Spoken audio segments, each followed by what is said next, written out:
안녕하세요. 성동종합사회복지관입니다. 현대사회를 살아가는 사람 중 스트레스에서 자유로운 사람이 얼마나 될까요? 스트레스가 무엇인지, 스트레스에 어떻게 대처할 수 있는지 함께 알아볼까요? 우선 스트레스가 뭔지 알아볼까요? 사람들은 곧잘 스트레스 받아 라고 하지만 스트레스에 대해 설명해 보라고 하면 잘 설명하기 어려워합니다. 심리학에서 스트레스란 외부의 위협, 공격과 같은 자극에 대항해 자신을 보호하려는 신체와 심리의 변화 과정이나 생명으로서의 반응을 통칭하는 것을 말합니다. 일반적으로 스트레스는 예측할 수 없는 강력한 자극을 이루곤 하는데요. 스트레스 자극이 계속되면 피로와 권태감을 일으키기도 하죠. 이런 외부의 위협 요소와 자극에 사람이 대응하는 것 자체를 스트레스라고 합니다. 초기에 인류는 스트레스 상황에서의 인체 반응을 통해 다양한 위협으로부터 생존할 수 있었어요. 스트레스 상황에서 사람의 몸은 교감신경을 흥분시켜 소화 연동을 중지하고 신체 발달에 혈액을 돌리고 심박을 증가하고 뇌하수체를 활성화해서 신체를 긴박한 활동에 적합하도록 준비할 수 있었습니다. 이를테면 맹수에게 습격을 당해 생사의 기로에 놓였을 때 느긋하게 소화기관에 혈액을 돌리는 것보단 소화를 늦추더라도 신체 발달에 혈액을 돌리고 심박수를 올리는 것이 생존에 훨씬 도움이 되니까요. 그렇다면 맹수의 위협을 받을 가능성이 거의 없는 현대인에게 스트레스는 무용지물일까요?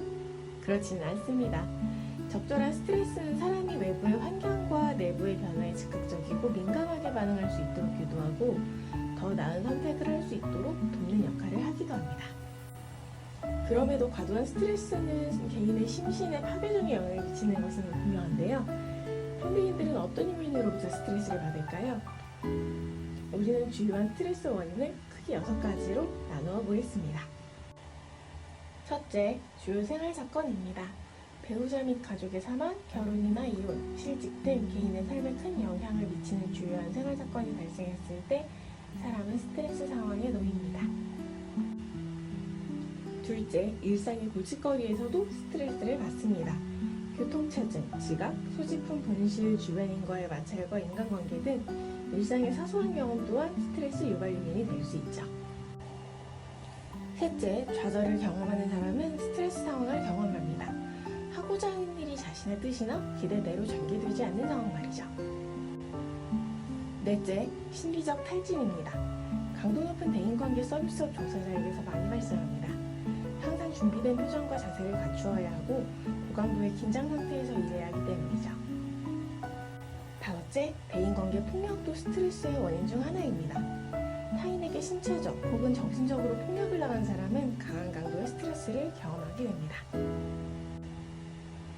여섯째, 자기 압박이 심한 사람은 강한 스트레스에 노출될 가능성이 높습니다. 목표의 가치를 과도하게 부여하고 이에 집착하며 스스로를 압박하는 경우를 말합니다.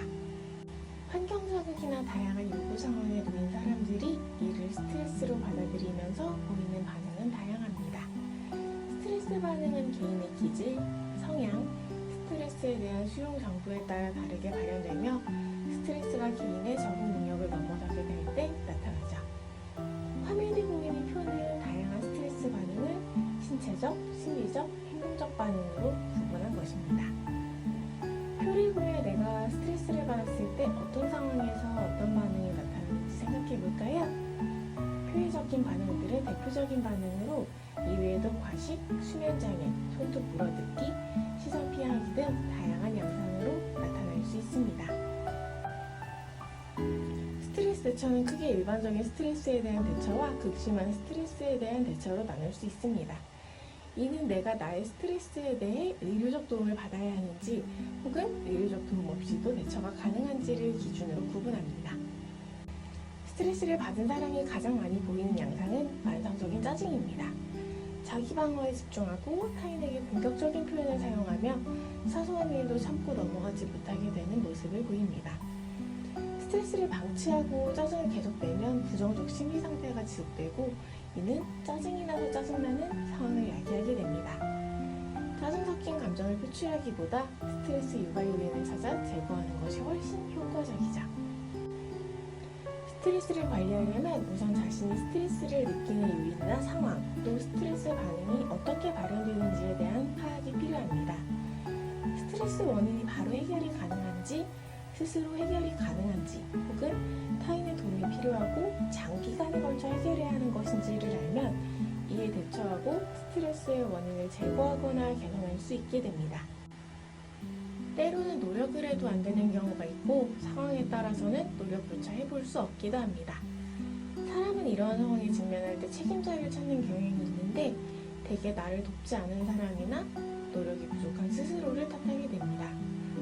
어떠한 대상을 탓하는 것은 순간적으로는 위안이 될 수 있지만 장기적으로는 스트레스의 요인 중 하나가 될 수 있습니다. 사람을 미워하는 데에도 많은 에너지가 소요되거든요. 실패를 큰 손실이나 회복할 수 없는 피해라고 여기기보다는 그럴 수 있다, 별일 아니다 라는 마음으로 수용하는 편이 훨씬 도움이 됩니다. 내가 당장 할 수 있는 일이 없거나 일의 끝과 시작이 없는 일에 직면했을 때도 스트레스를 느끼게 되죠. 스스로 조절하거나 대처할 수 없는 상황에 대해서는 걱정을 내려놓는 편이 낫습니다. 스스로 해내야 한다고도 생각하지 말고요. 간병이나 육아처럼 일의 시작과 끝이 없고 일할 때와 쉴 때가 구분되지 않고 이어지는 일을 하면 끊임없이 이어지는 스트레스의 심리적 탈진을 경험하기도 합니다. 적절한 휴식을 갖지 않는다면 사람의 몸은 스스로를 보호하기 위한 기제로 공황발작이나 무기력증을 일으킬 수 있어요. 휴식을 위한 시간을 꼭 가지고 자신에게 집중하며 심신을 쉴 수 있는 시간을 꼭 가지도록 합시다. 취미는 스트레스를 해소하고 스트레스의 요인이 되는 생각을 떨쳐내는 데 도움이 되는 활동이에요. 가장 효과가 좋은 취미 활동은 운동인데 적당한 운동은 엔돌핀을 분비해 몸과 마음을 이완할 수 있도록 돕습니다. 산책도 좋은 취미 활동인데 조경과 식물을 구경하며 스스로의 문제에서 벗어나 주변을 관찰하고 문제를 객관화하는 데 도움을 줍니다. 그 외 독서나 음식을 통한 스트레스 해소, 마사지, 향초 테라피, 명상 등 다양한 취미 활동을 통해 스트레스를 완화할 수 있습니다. 인생 혹은 과업의 목표를 가지고 정진하되 상당한 시간과 노력을 들이는 만큼 스스로를 격려하고 보살피는 것도 중요합니다. 비교 대상을 타인보다 어제의 나로 설정하고 어제보다 오늘 내가 더 충실한 하루를 보내는지를 평가 기준으로 삼는 것은 어떨까요?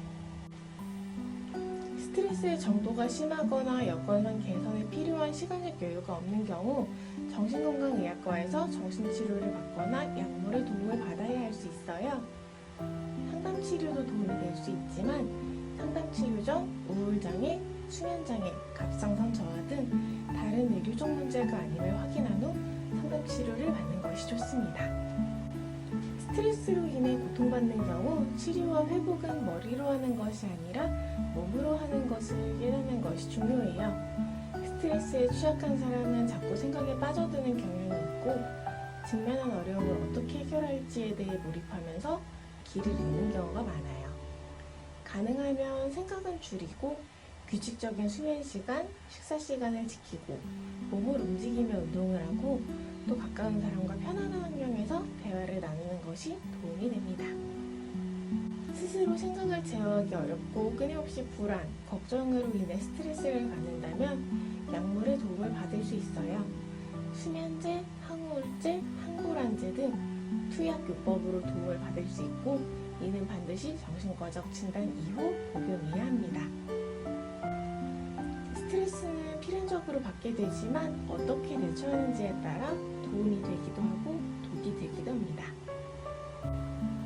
나에게 맞는 스트레스 대처법을 활용해서 행복한 하루하루를 보내시면 좋겠습니다. 오늘 함께 나눈 정보가 조금이나마 도움이 되었기를 바랍니다. 그럼 다음 영상에서 또 만나요. 안녕.